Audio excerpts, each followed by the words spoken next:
다니엘은 뜻을 정하여 왕의 음식과 그가 마시는 포도주로 자기를 더럽히지 아니하리라 하고 자기를 더럽히지 아니하도록 환관장에게 구하니. 자, 다니엘은 세상 속에서 뜻을 정하였습니다. 어떤 뜻을 정하였느냐? 자, 왕의 음식과 포도주로 더럽히지 말아야 되겠다라고 뜻을 정한 거예요. 자, 뜻을 정하였다는 말은 목표를 정하고 결심을 했다는 말입니다. 이 일에 있어서 다니엘이 새 친구들보다 먼저 뜻을 정했고 다른 친구들도 우리도 동참하겠다 해서 동참을 하고 있는 모습이죠. 자, 왕의 음식과 그가 마시는 포도주로 자기를 더럽히지 아니하리라. 자, 이 말씀은 왕의 음식과 포도주는 다니엘을 나 자신을 더럽힌다라고 다니엘이 믿고 있다는 겁니다. 자, 이것은 하나님의 뜻이 아니라고 판단했기 때문입니다. 말씀이 요구하는 삶이 아니다. 하나님 앞에 죄가 된다라고 다니엘이 판단을 했기 때문입니다. 자, 왕의 음식은 무엇이냐? 자, 이것은 전부 다 고기를 이야기하는 거예요. 우상에게 바쳐진 고기, 부정한 짐승. 자, 유다도 그렇지만은 다른 나라들도 대부분 고기를 가지고 자기의 신을 섬겨요. 풀이나 채소를 가지고 섬기는 경우는 거의 없습니다. 근데 이 이스라엘은 소제라고 하는 제사가 있죠. 그래서 5대 제사 레위기 1장부터 7장까지 나오는 번제와 소제와 화목제와 속죄제와 속건제 나오는데, 속죄제와 속건제는 둘 다 속죄제입니다. 속죄제인데 어떤 물건에 손해를 끼쳐서 배상을 해줘야 되는 그런 죄를 속죄할 때는 속건제를 드리는 거예요. 근데 이제 이 5가지 제사 중에서 두 번째 소제는 감사제인데요. 자, 소제는 단독으로 드릴 수 없고 곡식으로 드리는 제사입니다. 그래서 소제는 곡식으로 드릴 때에 반드시 번제나 화목제, 번제나 속죄제 위에 제사를 드려야 되는 그런 제사입니다. 자, 그런 예외적인 제사가 있는가 하면 대부분은 고기를 가지고 제사를 드리고, 여기에 우상에게 바쳐진 고기를 왕이 먹고 신하들이 먹기 때문에 다니엘과 새 친구들은 우상에게 바쳐진 고기는 먹을 수 없다 해서 먹지 않는 거예요. 자, 뿐만 아니라 이 고기의 정체가, 자, 유다 백성들은 레위기 11장과 신명기 14장의 말씀을 따라서 정결한 고기만 먹을 수가 있습니다.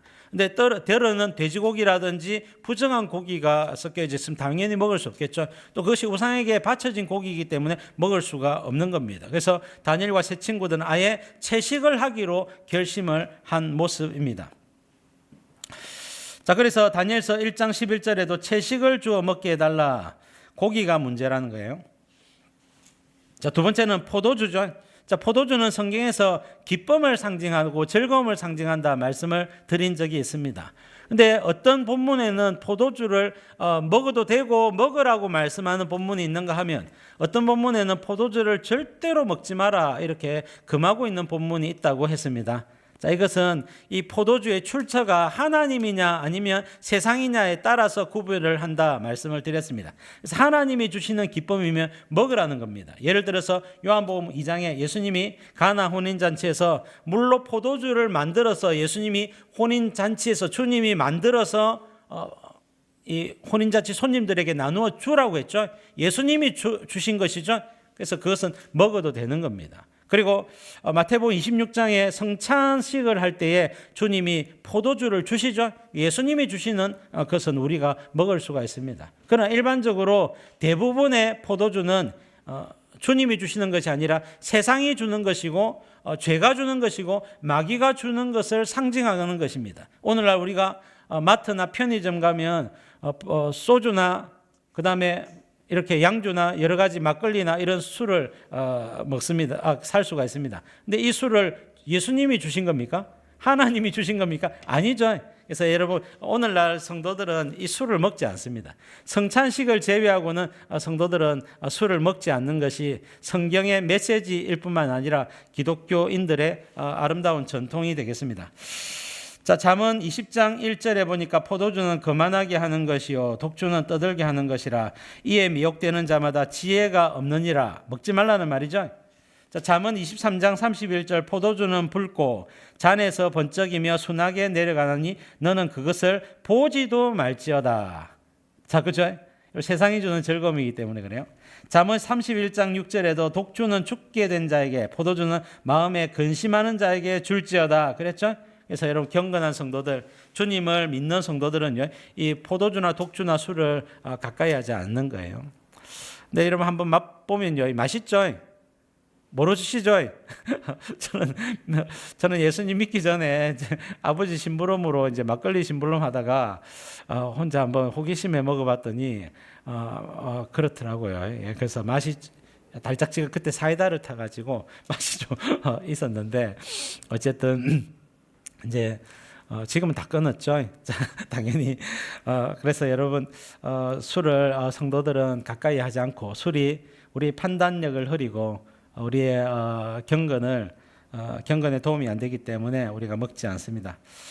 자, 예레미야 35장 6절에 보니까 하나님께서 예레미야에게 레갑의 후손들에게 포도주를 마시게 하라. 이렇게 갑자기 주님께서 성도들 하나님을 경외하는 레갑 자손들에게 포도주를 마시게 하라는 겁니다. 그래서 레갑 자손들 중에 대표자들을 불러가지고 만났습니다. 예레미야라고 하는 위대한 선지자가 당대의 선지자가 불렀기 때문에 레갑 자손들이 다 모였어요. 그랬더니 예레미야가 포도주를 한 잔씩 마시라는 겁니다. 그러니까 레갑 자손들이 죄송합니다 선지자님 우리는 마시지 않겠습니다 하고 거절을 하는 거예요. 왜 거절하냐? 하나님이 먹으라고 말씀하셨다. 대접하라고 말씀하셨다라고 해도 안 먹는 겁니다. 그 이유가 뭐냐면 레갑의 자손들이 우리 선조 요나답이 우리에게 명령한 게 있다는 겁니다. 요나답이 여호나답이라고 하는 사람인데 열왕기 하 9장에 보시면 예후라고 하는 장군이 왕이 되는 내용이 나와요. 그래서 아합 집안을 몰락시키고 예후 가문을 예후 왕조를 일으키는 예후가 있는데 예후가 쿠데타를 일으키고 그 나라를 새롭게 할 때 함께했던 사람이 요나답입니다. 요나답. 그 요나답이 정치계에 입문해가지고 예후하고 함께 내가 이스라엘을 개혁해 보겠다는 선한 의지를 가지고 했지만 예후가 바알 숭배는 철거했지만 금송아지를 버리지 않는 모습을 보고 정치인들은 이게 안 되는구나 하고는 요나답이 하나님을 경외하며 구름 따라 바람 따라 양들을 데리고 목축하면서 그렇게 경건하게 좀 오늘날 치면 이제 산속에 들어가서 수도원 생활하듯이 그래 살았다는 거예요. 그 요나답이 후손들에게 교훈을 주면서 너희들은 집 짓고 땅 사고 세상에서 잘 먹고 잘 살려고 하는 야망과 욕심을 버리고 너희들은 일용할 양식이 있으면 만족하고 하나님을 믿으면서 경건하게 살아라. 포도주라든지 세속을 사랑하지 말라. 그 교훈을 따라서 레갑 자손들이 포도주를 마시지 않는 겁니다. 조상이 한마디 했다고 해서 이렇게 찰떡같이 잘 지키는 레갑 자손들을 보면서 주님이 칭찬을 하는 겁니다. 보았느냐? 저들은 조상이 한마디 했다고 해서 저렇게 말씀에 순종을 잘하는 모습을 가지고 있는데 내 백성 유다 백성들은 나 하나님이 직접 말씀함에도 불구하고 그들은 내 말을 듣지 않는다라고 하면서 앞으로 레갑 자손들이 내 앞에서 설 사람이 영원히 끊어지지 않을 것이다라고 하나님이 칭찬하는 내용이 나옵니다. 이때도 하나님은 포도주를 마시지 않는 것을 주님이 기뻐하시는 모습을 담고 있는 거예요. 자, 성결을 결심하십시오. 성결의 목표를 가지십시오. 이것이 왕의 진미와 포도주를 거절하는 것으로 나타났지만 그 외에도 다니엘과 세 친구들은 하나님 앞에 죄가 되거나 욕심이 되거나 교만이 되거나 하는 것들을 다 거절했을 것으로 우리가 여겨집니다. 왜냐? 그들은 성결을 목표로 삼았기 때문에 그렇습니다. 오늘날 우리가 끊어야 할 죄가 무엇인가? 회개해야 될 죄는 무엇인가? 잘못된 습관과 취미는 무엇인가? 멀리해야 될 사람은 누구인가? 이런 것들을 잘 분별하고 과감하게 끊을 것 끊으시고 정리할 것 정리하시고 서서히 멀리할 부분들은 또 서서히 멀리하면서 성결을 목표로 하시라. 여러분 성결이 이루어져 가면 하나님의 은혜가 찾아옵니다. 성령의 교통하심이 풍성해집니다. 그래서 성결을 결심하게 되면 하나님이 은혜를 베풀어 주신다 하는 것은 다니엘서뿐만 아니라 성경 전체적인 메시지와 일치합니다. 성결을 결심하시고 성결의 목표를 가지시는 저와 여러분들이 되시기를 간절히 바랍니다. 자, 하나님은 능력보다 성결을 중시 여기십니다. 디모데후서 2장 20절 말씀 보니까 큰 집에는 금그릇과 은그릇뿐 아니라 나무그릇과 질그릇도 있어 귀하게 쓰는 것도 있고 천하게 쓰는 것도 있나니 그러므로 누구든지 이런 것에서 자기를 깨끗하게 하면 귀히 쓰는 그릇이 되어 거룩하고 주인의 쓰심에 합당하며 모든 선한 일에 준비함이 되리라. 그래서 깨끗하게 하면, 성결하면 하나님이 쓰신다는 겁니다. 보잘것없는 질그릇 나무그릇이라 할지라도 성결하기만 하면 얼마든지 주님이 쓰신다고 말씀을 합니다. 그래서 디모데 전서 디도서에 보면 직분자, 감독과 집사의 자격을 논할 때도 능력 있는 사람을 세우라가 아니라 성결한 사람을 세우라고 주로 권면하는 내용이 나오고 있는 것도 이와 맥을 같이 하고 있는 것입니다. 자, 9절 말씀 보겠습니다. 하나님이 다니엘로 하여금 환관장에게 은혜와 긍휼을 얻게 하신지라. 자, 성결을 결심하고 순종하는 성도들을 도우시는 하나님을 보게 됩니다. 하나님은 주로 세 가지로 다니엘과 세 친구들을 돕습니다. 첫 번째는 환관장에게 은혜를 얻게 하셨습니다. 은혜는 하나님의 간섭이죠. 하나님이 간섭하셔서 어떤 호의를 얻게 하셨다 말씀을 하고 있습니다. 자, 10절. 환관장이 다니엘에게 이르되 내가 내 주 왕을 두려워하노라. 그가 너희 먹을 것과 너희 마실 것을 지정하셨거늘 너희의 얼굴이 초췌하여 다른 또래의 소년들만 못한 것을 그가 보게 할 것이 무엇이냐. 그렇게 되면 너희 때문에 내 머리가 왕 앞에서 위태롭게 되리라 하니라. 지금 환관장이 이제 오피셜이죠. 자, 이 높은 관리와 그다음에 학생들과의 관계죠. 나이 차이도 있을 뿐만 아니라 지배층과 피지배층의 관계입니다. 이것은 말하면 무조건 들을 수밖에 없는, 들어야 되는 관계입니다. 근데 이 환관장은 다니엘과 세 친구들을 굉장히 인격적으로 대우해 주는 모습을 봐요. 이것이 하나님의 은혜인 것입니다. 그래서 그들과 아주 합리적으로 논리적으로 대화를 시도하고 있습니다. 자, 그래서 만약에 너희들이 고기를 먹지 않아서 얼굴이 초췌하면 내 머리가, 내 목숨이, 내 직이 위태롭다. 그러므로 너희들은 고기를 먹어야 된다라고 설득을 하고 있는 거예요.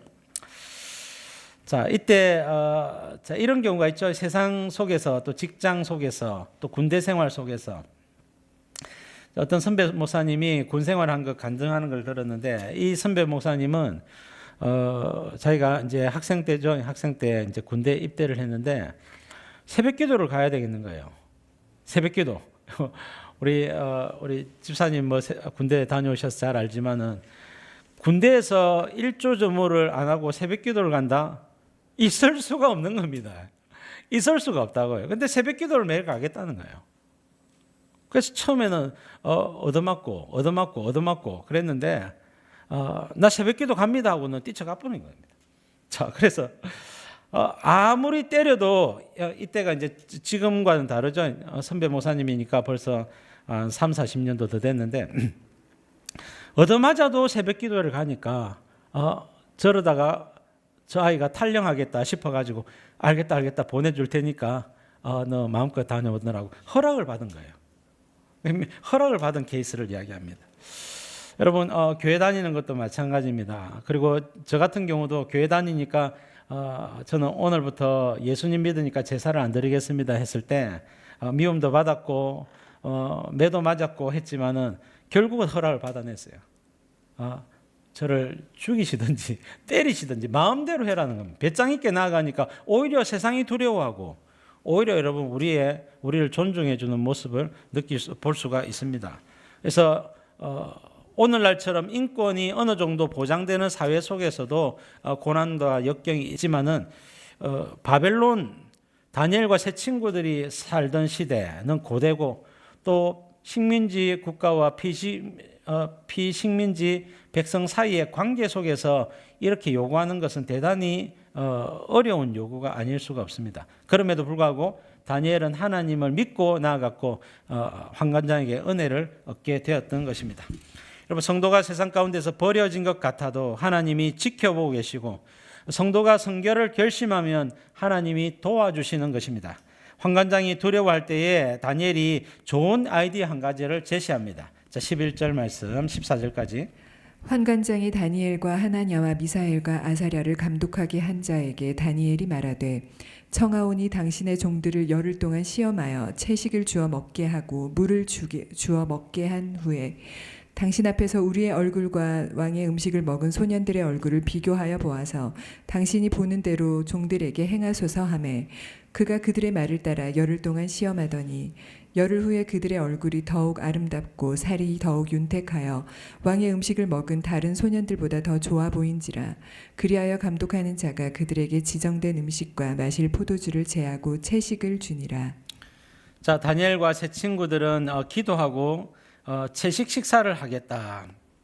그렇게 기회를 얻고 허락을 받았습니다. 열흘 동안 테스트를 해봐서 얼굴이 아름답고 윤기가 있으면 허락을 해주시고 그렇지 않으면 우리가 우상의 고기라도 먹겠습니다. 이렇게 얘기를 한 거예요.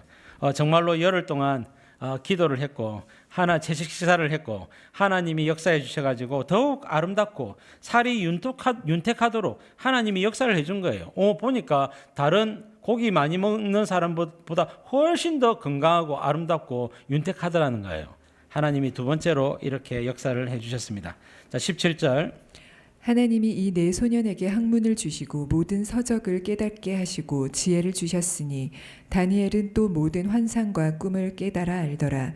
왕이 말한 대로 그들을 불러들일 기한이 찼으므로 환관장이 그들을 느부갓네살 앞으로 데리고 가니 왕이 그들과 말하여 보매 무리 중에 다니엘과 하나냐와 미사엘과 아사랴 같은 자가 없으므로 그들을 왕 앞에서 서게 하고 왕이 그들에게 모든 일을 묻는 중에 그 지혜와 총명이 온 나라와 박수와 술객보다 10배나 나은 줄을 아니라. 다니엘은 고레스 왕 원년까지 있으니라. 자, 하나님께서 다니엘과 세 친구들에게 주신 세 번째 은혜는 지혜와 총명과 지식을 더하여 주셨다는 겁니다. 다니엘에게는 모든 환상과 꿈을 깨닫는 은사를 주셨다 그랬죠? 자, 여러분, 하나님은 더하여 주시는 분이십니다.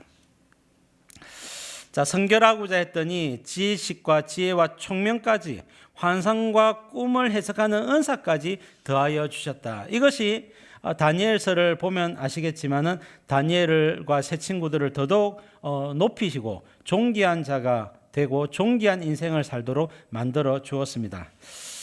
자, 열왕기상 3장 5절에 보니까 솔로몬 왕이 등장을 하는데 다윗이 죽고 나서 20살에 솔로몬이 왕이 되었습니다.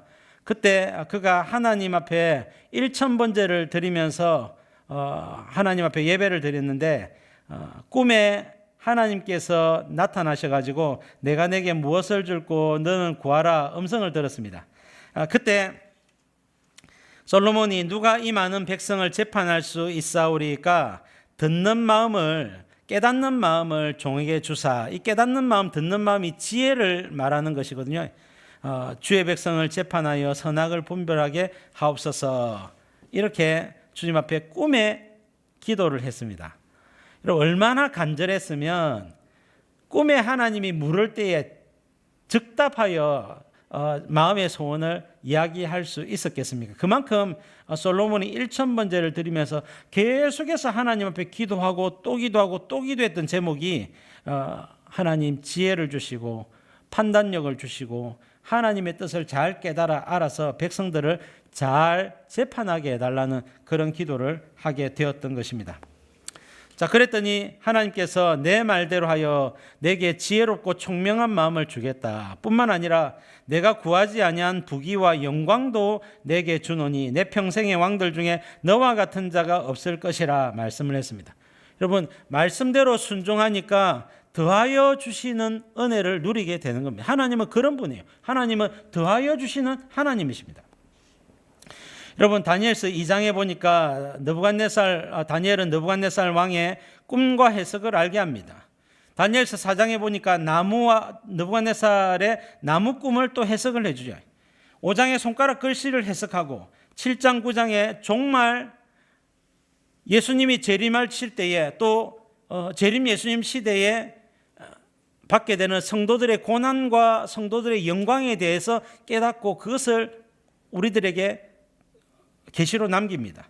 다니엘서 8장 11장은 헬라 시대 이스라엘 백성들에게 닥칠 위기와 하나님의 구원 계획을 깨닫고 그것을 가르쳐 줍니다. 다니엘서 10장 12장에는 이위 하나님이신 예수님을 구약 시대에 다니엘이 만나는 모습도 보게 되는 겁니다. 이것이 다니엘이 누린 복이에요. 자, 더하여 주시는 복. 무엇 때문에? 그 출발점이 무엇입니까? 성결의 목표를 세우고 성결을 결심하니까 더하여 주시는 은혜를 주셨다라고 말씀을 하고 있는 거예요. 여러분, 다니엘서 2장에는요, 다니엘이 죽을 위기 가운데 꿈과 해석을 말함으로 구원받았고요. 다니엘서 3장에서는 하나냐와 미사엘과 아사랴가 풀무불 가운데서 구원받았고요. 다니엘서 6장에서는 사자굴에서 구원받았습니다. 여러분, 다니엘서 2장에서 다니엘은 박수장, 지혜자들의 최고의 어른이 되었고, 다니엘서 6장에서는 메대 제국이 바벨론을 물리쳤을 때 그는 메대 제국의 수석 총리가 되었고, 다니엘서 6장, 9장, 12장에 보니까 다니엘은 고레스 시대의 포로 바벨론 유다 백성들의 바벨론 포로 귀환을 위해서 쓰임을 받았던 위대한 주님의 백성이었던 것을 말하고 있습니다. 이 모든 다니엘의 아름답고 위대한 삶은 1장에 성결의 목표를 정하고 성결을 결심했을 때 그 일이 일어나게 된 것입니다. 여러분, 성결이 작아 보여도 여기에서 엄청난 하나님의 은혜가 더하여지는 것을 보게 되는 것입니다. 여러분, 성결하십시오. 죄를 멀리하고 말씀대로 순종해 나가시기 바랍니다. 그러면 하나님이 도와주십니다. 하나님이 은혜를 베풀어 주십니다. 지식과 지혜와 총명이 넘쳐갑니다. 성령의 교통하심이 충만해집니다.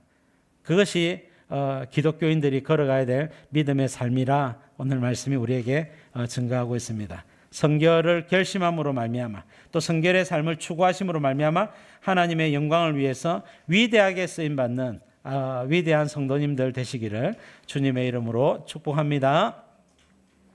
자, 기도 제목 같이 한번 읽겠습니다. 시작.